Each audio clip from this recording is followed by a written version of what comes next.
Bonsoir, où sont passés les saumons sauvages de l'Allier? La situation est préoccupante. Ils ne sont plus qu'une petite centaine à venir se reproduire dans la rivière Allier, en dépit d'un plan de sauvegarde mis en place par le ministère de l'Environnement en 1994 et du financement de la plus grande salmoniculture de repeuplement d'Europe. De jeunes saumons, par centaines, tous à peine âgés de 2 petits mois.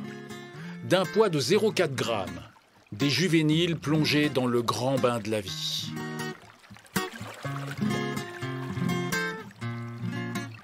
L'aventure commence pour eux aujourd'hui, là. Les eaux de cette rivière Allier devraient être leur berceau. Mais ça ne l'est plus vraiment. Il y a bien longtemps, en effet, que le saumon peine à se reproduire sans l'intervention de l'homme. Je les nourris 6 fois par jour.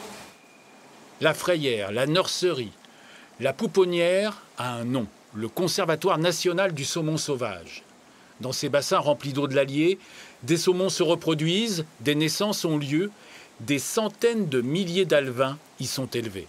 Voilà les poissons sauvages que l'on capture à leur retour de migration pour les amener au conservatoire, pour qu'ils se reproduisent et qu'on relâche après leurs enfants, les jeunes alevins sur la rivière. Voilà, de jeunes saumons relâchés dans la rivière, mais cela ne suffit pas. On en parle avec notre invité, Patrick Martin. Bonsoir. Bonsoir. Vous êtes le directeur du Conservatoire national du saumon sauvage à Chanteuge, en Haute-Loire. Pourquoi ces jeunes saumons que vous relâchez ne suffisent pas pour faire remonter justement la population de saumon dans l'Allier? Alors, globalement, ça ne va pas très bien pour le saumon depuis une trentaine d'années, parce que le saumon ne rencontre plus, lors de sa migration, des bonnes conditions, notamment en mer, où il ne trouve plus sa nourriture au même endroit et il est obligé de faire des milliers de kilomètres en plus pour la trouver.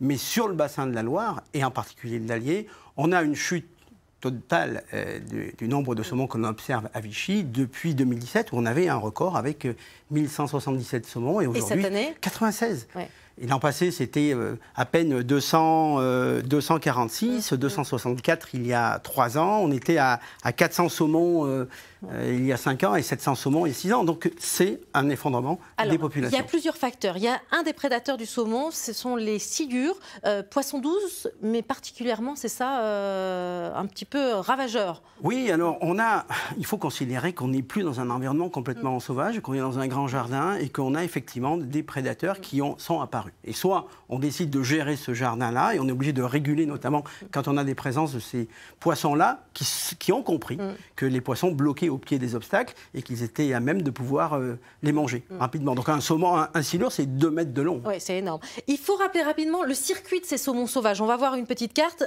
pour comprendre l'incroyable voyage qu'ils font. Alors, ils commencent leur vie en eau douce, c'est la partie amont du Haut-Allier où ils vont commencer à naître. Chez nous, voilà.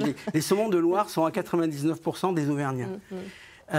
Ils vont s'en aller ensuite en mer, et puis il y a 2 voies, la carte n'est plus tout à fait à jour, mais il y a 2 voies majeures. Certains vont aller au Groenland, d'autres vont aller en mer de Norvège, certains vont même jusqu'au Spitzberg pour trouver leur nourriture. Ils vont manger du krill, des crevettes, du lançon, du capelin, et revenir pour se reproduire. Alors, beaucoup d'obstacles sur leur chemin. Pourtant, on tente d'aider lors de leur périple depuis longtemps. Regardons cet extrait de reportage que nous avions réalisé en 1987, il y a plus de 30 ans, au barrage de Poutès.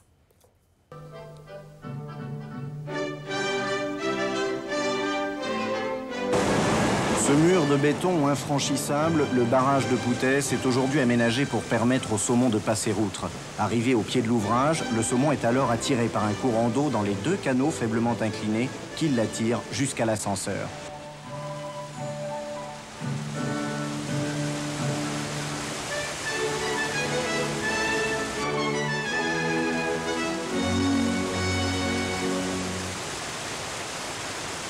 Son instinct jouant, il pénètre ensuite dans la cage de cet ascenseur qui le treuillera tout en haut du barrage avant de le déverser dans la retenue d'eau. Chaque montée de l'ascenseur déclenche une caméra vidéo qui permet de contrôler tous les passages de saumon. Le quatriage du fond mesure 25 cm de côté et on voit bien sur ces images que le plus gros des 2 saumons mesure près d'1 mètre. Ils sont 41 en 1987 à avoir pris l'ascenseur. Maintenant, ils ont rejoint les anciennes frayères désertées depuis 1940, date de mise en service du barrage de Poutès. Patrick Martin, cet ascenseur, c'est toujours d'actualité? Non, aujourd'hui, il y a un très gros travail de fait, un aménagement extraordinaire du barrage de Poutès, avec une réduction de la retenue qui faisait plusieurs kilomètres à quelques centaines de mètres. Et les jeunes saumons, dans leur migration, au lieu de passer 3 semaines à tourner en rond, à chercher la sortie, ne passent maintenant que quelques heures. Donc il y a un très gros investissement qui a été fait récemment et qui porte ses fruits. La pêche du saumon a été interdite en 1994, alors qu'auparavant, le saumon était présent, on se nourrissait de saumon, justement, il y en avait suffisamment? Oui, on se nourrissait de saumon et la pêche sportive était d'actualité. Et malheureusement, en 1994... Une ancienne photo qui n'est plus d'actualité. Exactement, la pêche est malheureusement fermée depuis 1994. C'est à mon sens une erreur parce qu'on a sorti les pêcheurs de la rivière et c'était vraiment des gens qui étaient... des sentinelles sur la rivière et qui permettaient, et qui avaient un intérêt réel d'avoir du saumon. Alors, depuis quelques années, on peut les observer et on les compte justement, ces saumons. C'est ce qu'on appelle dans des passes à poissons. À Vichy, en 2015, plusieurs milliers de saumons ont pu être observés lors de la remontée vers leur lieu de naissance. Il s'est engagé ce matin dans la passe à poissons sur la rive droite au niveau du pont-barrage à Vichy. Avec 3 de ses congénères, il a attendu plusieurs heures dans le dernier bassin, l'ultime marche pour rejoindre le lac d'Allier. À plusieurs reprises, il est passé devant la caméra. Grâce à elle, inutile de veiller 24 heures sur 24. Elle se déclenche à chaque passage et elle permet d'avoir un comptage très précis. 1000 saumons en à peine 4 mois, alors qu'il reste encore 4 à 5 semaines de migration. C'est exceptionnel. Voilà, c'était en 2015, c'était une année exceptionnelle pour le saumon? Alors c'était une tendance que l'on avait à la hausse, effectivement, grâce aux actions de soutien. D'ailleurs, le poisson que l'on a vu à la vidéo, il lui manque la petite nageoire à l'arrière. Et donc celui-là, on est sûr qu'il venait de la pisciculture. Donc que vous avez relâché vous-même. Vous en prélevez aussi des saumons, justement, pour... Pour pouvoir produire, on est obligé de capturer des géniteurs et on les capture sur la passe de Vichy. Est-ce que le saumon pourrait complètement disparaître? Oui, aujourd'hui, c'est la question qu'on a posée clairement au ministre. Est-ce qu'on va continuer ou pas? Est-ce que la cause est perdue à cause du changement climatique, à cause de la crise économique, énergétique?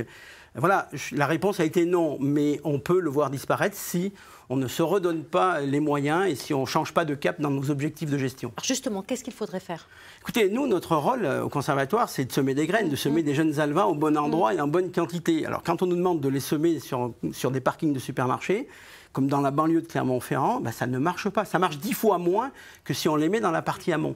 Donc il faut abandonner l'idée qu'on va retrouver un milieu complètement sauvage, qu'on a un jardin à gérer, que ce jardin, on va le semer et qu'il faut le semer au bon endroit et en bonne quantité. Donc donnons-nous des objectifs sérieux, ambitieux, parce que c'est l'ensemble d'une population qui peut sauver le saumon. Ce n'est pas un problème de biologiste.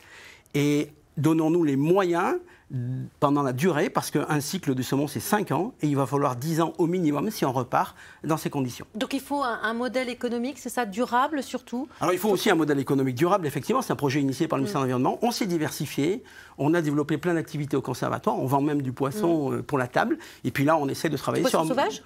Non, alors c'est du poisson que l'on élève, mais qui va sur les plus belles tables de notre région, parce qu'on peut créer de la valeur avec du saumon, c'est de la valeur pédagogique, avec l'Observatoire, avec la Maison du Saumon par exemple à Brioude, où on peut voir, ou même chez nous dans nos visites, mais on peut créer de la valeur pédagogique, on peut créer de la valeur artistique, on peut créer plein de valeurs autour de saumon et culinaire aussi, grâce à nos grands chefs qui distribuent ce poisson. Et puis là, on travaille sur le développement d'un autre modèle économique basé sur de la production énergétique, et je crois qu'il faut être innovant. L'adaptation, c'est la survie. Voilà, et bien on va rester sur ce mot de fin et on reste confiant en tout cas. Merci beaucoup Patrick Martin. Merci. Et si vous voulez justement en savoir plus sur l'évolution du saumon sauvage dans l'Allier, eh bien il y a le site du Conservatoire national du saumon sauvage qui se trouve à Chanteuge en Haute-Loire. Et puis également l'histoire du saumon dans le Brivadois à Brioude avec l'aquarium de la Maison du Saumon. Et puis vous pouvez également poursuivre ces échanges sur cette thématique-là ou bien d'autres sur nos réseaux sociaux. Restez avec nous, l'information continue dans Ici 19h avec tout de suite ce qu'il faut retenir de l'actualité.